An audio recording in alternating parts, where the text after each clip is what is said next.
CEO pretended to be homeless to test him. The single dad's kindness changed her life. Get away from the door. You're lowering the tone of the whole building. Brad Connors said it loud, so the woman in the torn gray coat would hear every word. She was sitting on the cold marble step outside the Hartwell Group tower, a paper cup of water beside her, her shoes held together with silver tape. Brad stood over her in a suit that cost more than most people's rent, flanked by Sienna Walsh, who lifted her phone and filmed the moment like it was entertainment. Honestly, Sienna laughed, angling the camera. Who let her sit there? This is a Fortune 500 lobby, not a shelter. A few junior staff slowed to watch. Nobody helped. The doorman looked at his shoes. The woman just pulled her coat tighter and said nothing. What Brad didn't know was that the woman he was shooing off the steps owned the building above his head, the company that signed his paychecks, and a personal fortune larger than every salary in that tower combined. What Sienna didn't know was that the video she was laughing into would end her career by the end of the month. And what neither of them knew was that the only person in that plaza who would kneel down, look the old woman in the eye, and treat her like she mattered, a tired single dad named Nathan Brooks, was about to have his entire life rewritten by the choice he made in the next 60 seconds. The woman's name was Eleanor Hartwell. And she was watching all of them. 3 days earlier, Nathan Brooks woke at 5:10 a.m. with $11 in his checking account and a job interview he was terrified to want too much. The apartment was small enough that he could start the coffee, flip the pancakes, and reach the closet without taking more than 4 steps. He liked it that way. Less to clean, less to heat. He moved quietly so he wouldn't wake Mia, his 6-year-old, who slept in the only bedroom while he took the pull-out couch. He measured the coffee grounds by hand the way he always did now, a little less than the package suggested, to make the can last another week. The good mug had a chip in it. He drank from that one and saved the unbroken one for guests they never had. On the counter sat a drawing Mia had made the night before, 3 stick figures under a yellow sun. One was clearly him, tall with a triangle nose. One was Mia, with a cloud of curly hair. The third was smaller, floating slightly above the others, with wings. Mommy watching.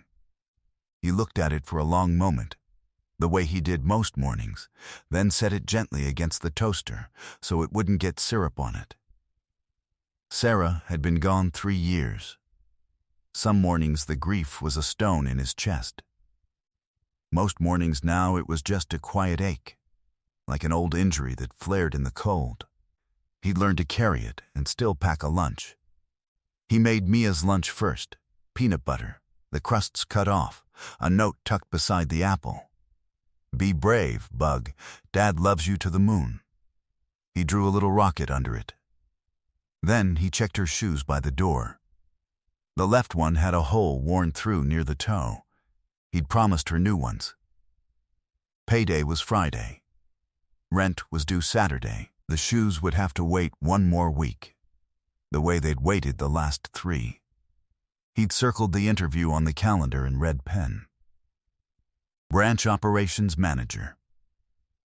8 years he'd given Hartwell Group, starting on the loading dock at 27, learning every inch of the warehouse, every name of every driver, every quiet trick that kept the floor running when systems crashed. He didn't have an EMBA. He had calloused hands and a reputation among the dock crew as the one supervisor who actually showed up at 4 in the morning when a shipment went sideways. The promotion would mean a real salary. It would mean Mia's shoes, and a dentist, and maybe, someday, a bedroom of his own that wasn't a couch. He woke her gently. She blinked up at him, hair everywhere. Is it school? It's school. And it's a big day for Daddy. Wish me luck? She considered this seriously, the way she considered everything. "You'll be the best one," she said, like it was a fact about the weather. Then she hugged him so hard the air went out of him, and for a second the stone in his chest turned to something else entirely. He dropped her at his neighbor Rosa's, who watched Mia before the school bus, and walked the 12 blocks to the Hartwell Tower, because the bus fare was $1.50 he could keep. It was a cold, gray morning. He had his late father's coat, too big in the shoulders, and a folder with his single, carefully printed Ursum inside. That was when he first saw the woman on the steps. She was maybe 60, in a coat that had been good once, with a paper cup beside her and shoes wrapped in tape. People streamed past her into the gleaming lobby and around her like she was a crack in the sidewalk. Nathan slowed. He had $11. He had a granola bar in his folder, meant to be his lunch. He stopped, knelt down so he wasn't looking down at her, and held it out.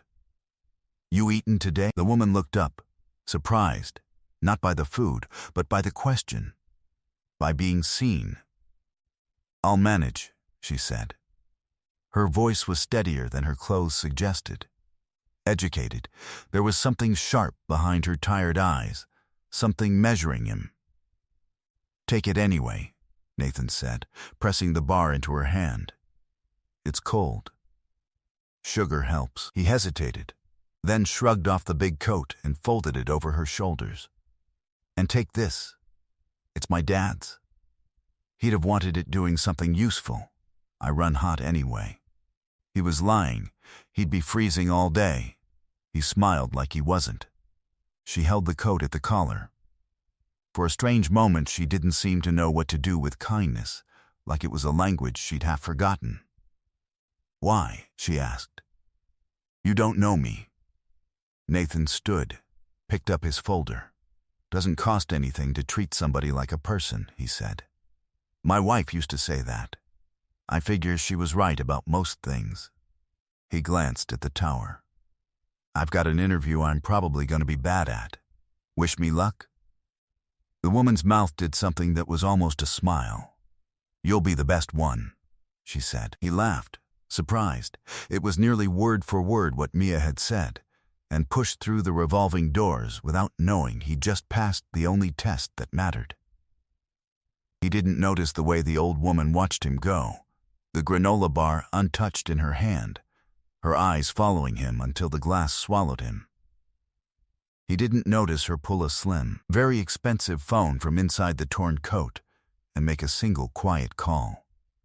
What Nathan didn't know was that the woman on the steps had interviewed 300 executives in her life and trusted none of them, and that she had just decided something about him that would not be undone. He'd find out soon enough. They all would. The Hartwell Tower lobby was all glass and cold light. Nathan signed in at the desk, hands a little damp, and was told to wait with the other 2 finalists. That was where he met them. Brad Connors was leaning against a marble column like he owned it, talking too loudly into his phone about a deal in Singapore. 41, polished, the kind of handsome that knew it.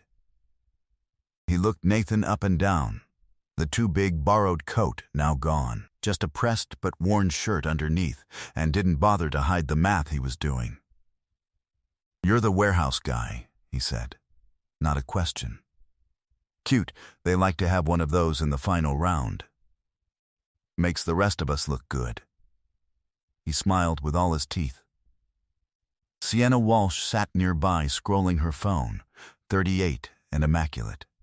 A watch on her wrist worth more than Nathan's car. "I think it's sweet," she said without looking up, "that they let you skip the degree requirements. Diversity of background." She made it sound like a disease. Nathan said nothing. He'd been small in front of people like this before. He'd learned the trick was to stay exactly where you were and let them be loud at you. "Good luck," he said simply, and meant it, which seemed to annoy them both. A panel interviewed each finalist in turn. Nathan's hour was the hardest of his life. He didn't have the buzzwords. He had stories. The night the cold chain failed, and he'd personally rerouted 40 trucks to save a shipment of vaccines. The driver whose wife had cancer, and whom he'd quietly covered for 6 weeks. The panel listened with faces he couldn't read. Brad came out of his own interview laughing with the VP like they were old friends. Sienna came out tossing her hair. When Nathan finally stepped back into the plaza, the old woman was gone from the steps. So was his father's coat. He told himself he didn't mind. He walked the 12 blocks home in the cold and didn't let himself think about Friday's payday, or the shoes, or how long it would be before he heard anything. He heard the next morning. A company-wide email announced that the final stage of the selection would be unusual. Mr. Hartwell, the founder's late husband, had built the company on a principle the email quoted directly: "We hire character, then we teach the rest." The 3 finalists would spend the week being observed, not in interviews, but in the ordinary moments where character actually showed. They were told only to behave normally. They were not told they were being watched, and by whom. The old woman came back to the steps that day, and the next, and every day that week. Brad noticed her first. On Tuesday, she asked him, very politely, if he could spare anything for a hot meal. He didn't break stride. "There are programs for people like you," he said. "Use them." On Wednesday, she was still there, and he'd had enough. He found the building security supervisor in the lobby and pointed through the glass. "That vagrant is camped on our steps again. It's a liability. Get her gone." The supervisor, a decent man named Okafor, hesitated, and Brad leaned in close.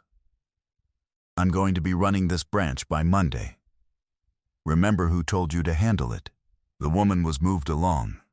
Brad straightened his cuffs and felt nothing. Sienna was crueler in a quieter way. She filmed the woman on Thursday for the group chat, narrating in a fake sweet voice, "Here's our office mascot. Somebody get her a LinkedIn." She posted it.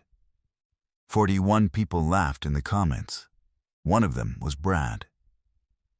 Nathan saw the woman every day, too. He had nothing to give, and gave it anyway. The granola bar became half his sandwich. The water in the paper cup became a thermos of the cheap coffee he could barely afford to make. On Wednesday, when she was moved off the steps, he found her around the corner in the alley's lee and sat down beside her on an upturned crate, just so she wasn't alone. "Rough week," he said. "You and me both." He told her about the interview, about how he'd probably blown it, about how the other 2 had degrees and connections and he had a kid and a couch. She asked about the kid. His whole face changed. "Mia," he said. "She's 6.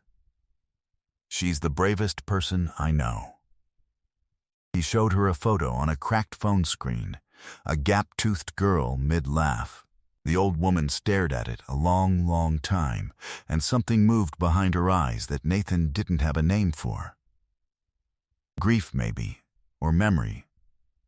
"You should be with her now," the woman said softly. "Not out here with me. She's at school. And nobody should eat alone." He grinned. "Besides, you give good advice.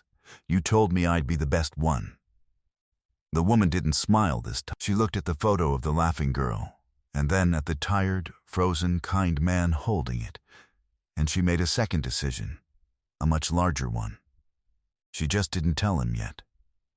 That Friday, Mia got out of school early, and Rosa had a doctor's appointment, so Nathan brought his daughter with him to drop off paperwork. Mia saw the old woman on the steps before Nathan did. She stopped dead, tugged her father's sleeve, and whispered the question children always ask without cruelty. "Daddy, why is she sitting on the cold ground?" Before he could answer, Mia had marched over, dug into her little backpack, and produced a folded drawing.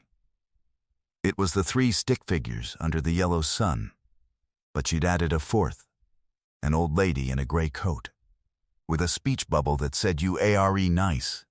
You can keep it," Mia announced. "Dad says nobody should be sad alone." The old woman took the drawing in both hands. Her composure, that sharp, measured stillness she'd held all week, cracked clean down the middle. She pressed the paper to her chest and turned her face away so the child wouldn't see her cry. Nathan, mortified, started to apologize and pull Mia back. The woman shook her head, hard. "No," she managed. "No, thank you. This is..." She couldn't finish. That night, in a penthouse 40 floors above the steps she'd been sitting on, Eleanor Hartwell taped a child's drawing to the edge of a photograph she kept on her desk. A photograph of a little girl who would have been 46 this year. Had she lived past 6? She had not let herself feel the things she felt that night in a very long time. She made one more phone call. "Move the announcement to Monday," she told her assistant. "Main auditorium. Everyone, and Diane, I'll be presenting it myself. In person." There was a pause on the line. She hadn't appeared in person at a company event in 9 years. "Yes," Eleanor said. "Myself." Monday morning, the Hartwell Auditorium was packed. 600 employees, the full board, the press for the quarterly announcement. Brad Connors sat in the front row in a new suit, relaxed, certain. He'd already told his team to expect good news.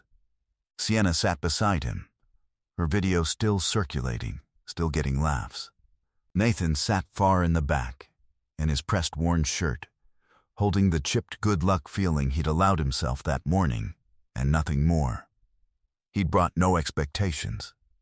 He'd brought, in his pocket, a copy of Mia's rocket note, because she'd insisted. The lights dimmed. The company's chief counsel took the stage. "For the first time in nearly a decade," she said, "our founder will address you herself. Please welcome the chairwoman and CEO of Hartwell Group, Eleanor Hartwell." A woman walked out from the wing. Tailored charcoal suit, silver hair swept back, absolute command in every step. The room rose in applause. Brad rose with them, clapping, smiling, and then his hands slowed. Then, they stopped. Sienna's smile froze on her face like something painted there. Because they knew that face. It was the woman from the steps. The applause faltered into a strange, rolling silence as recognition spread through the front rows. Eleanor reached the podium and let the silence sit. She did not gloat. She simply looked out at 600 people and, for a long moment, at 2 of them in particular. "Some of you," she began, her steady voice carrying, "have met me this week. You just didn't know it." She let that land. In the front row, Brad's face went the color of paper. 17 years ago, my husband built the principle this company runs on. We hire character, then we teach the rest. For 17 years, I wondered if it was just a slogan. So this week I sat on our own front steps in a torn coat, and I watched how the people who want to lead this company treat someone who can do nothing for them. Her eyes moved, deliberately, to the front row. I learned a great deal. She nodded to the screen behind her. Sienna's video appeared, the fake sweet narration. "Here's our office mascot," playing to 600 silent people. The laughing comments scrolling beneath it, names attached. Sienna made a small broken sound and tried to sink into her seat. Then a second clip. Lobby security footage. Brad leaning into Okafor. "I'm going to be running this branch by Monday. Get her gone." His own voice filled the auditorium. Someone in the crowd gasped. Several people turned to look at him. He opened his mouth, and nothing came out. "I had no idea." Brad finally stood, half rising. "Mrs. Hartwell, if I had known it was you that," said Eleanor, very quietly, into a microphone that carried it everywhere, is precisely the point. You would have treated me differently. You treated me the way you did because you believed I was no one. A leader who is only kind when it's profitable is not a leader. He's a salesman. And I am not handing this company's people to a salesman. She let it ring. Sit down, Mr. Connors. He sat. Then her whole face changed, the way Nathan's had changed when he'd said his daughter's name. She looked toward the back of the room. There was one person this week, she said, who knelt down on a cold morning, gave a stranger his only food and the coat off his back, and sat beside her in an alley so she wouldn't eat alone. Who did it with no idea who I was, and therefore no reason to do it, except the only reason that has ever mattered. 600 heads began to turn. Whose 6-year-old daughter gave me a drawing that I will keep until the day I die. Her voice nearly broke on that, and she let it, in front of everyone. Nathan Brooks, would you stand up? Nathan didn't move at first. Somehow Rosa was there, 2 rows back, beaming, had to nudge him. He stood, ears burning, 400 faces swiveled toward him, and had no idea what to do with his hands. Mr. Brooks started on our loading dock 8 years ago, Eleanor said. He has no umba. What he has, I cannot teach. I have spent 30 years and a great deal of money trying to buy it in other people, and failing. She looked straight at him across the whole length of the room. The position of branch operations manager isn't what I'm offering you, Nathan. I'm offering you the directorship of the entire regional division. Effective today. Because the man who runs a thing should be the man who'd have helped that old woman, whether anyone was watching or not. The auditorium detonated into applause. Nathan stood frozen in the middle of it, and the only clear thought in his head was that Mia needed shoes, and now she would have them, and so would every other thing he'd lain awake, counting. He felt something hot run down his face, and didn't bother to hide it. Rosa was crying. Strangers were clapping him on the back. But the consequences were only beginning. Eleanor had not finished, and what she said next, after the applause, would reshape 3 lives in 3 very different directions before the week was out. By Wednesday, the directions were clear. Brad Connors resigned before he could be removed, the resignation a formality, since the board had voted Monday afternoon and the audit of his deal in Singapore had already begun. It turned out the contract he'd bragged about had cut a corner that the company's lawyers did not find amusing. 2 clients quietly pulled their business once his name was attached to the news, and the rival firm that had been wooing him stopped returning his calls. He sent Eleanor a long email of apology. She read the first line and archived it. She felt no triumph, only the old, tired truth that people eventually meet the thing they build. Sienna Walsh was let go Thursday for cause. The video she'd made for laughs became the documentation of her own dismissal, and the group chat that had laughed along went very silent, very fast. The 41 people who'd liked the post discovered, one by one, how cold a room gets when cruelty stops being convenient. She tried to call 2 friends from the office. Both were suddenly, permanently busy. She sat alone with her expensive watch and learned the thing the framework of her whole life had never taught her, that the audience for cruelty disappears the instant it costs anything. Nathan heard about both of them and felt no satisfaction at all. He'd been on the wrong end of people like that his whole life, and watching them fall didn't fill the hole it had dug. I hope they learned something, was all he said when Rosa asked, and then he changed the subject to Mia. Because the real change was happening in the small apartment that suddenly didn't have to stay so small.